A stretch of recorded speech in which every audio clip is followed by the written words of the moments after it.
Bonjour, Monsieur le ministre. Merci d'être parmi nous.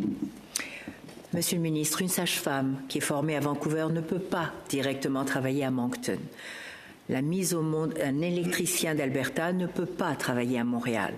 La mise au monde d'un bébé et le fonctionnement de l'électricité ne changent pas aux frontières provinciales. Pourtant, les ordres professionnels, eux, font semblant que oui. Pendant ces temps, nos hôpitaux manquent de personnel, nos chantiers manquent de techniciens et les immigrants qualifiés qu'on recrute à grands frais à l'étranger attendent des années pour avoir le droit de travailler dans leur domaine. Monsieur le ministre, vous avez promis une norme de 30 jours pour traiter les demandes de reconnaissance interprovinciale.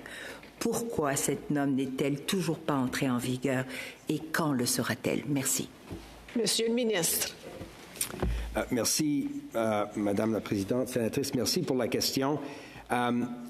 Nous avons toujours pensé, je suis entièrement d'accord avec votre question ou les enjeux que vous identifiez dans votre question.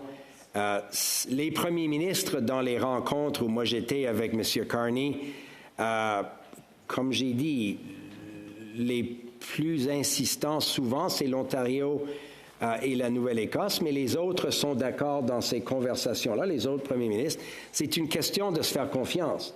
Si en Alberta, quelqu'un est qualifié pour être technicienne dans un hôpital, moi je serais très content si la personne veut venir travailler au Nouveau-Brunswick, que cette reconnaissance mutuelle existe.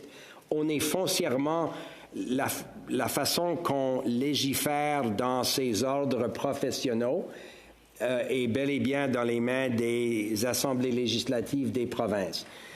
Nous avons une certaine façon de les encourager. Moi, j'ai même dit publiquement qu'on veut faire un progrès important sur la mobilité du main-d'œuvre.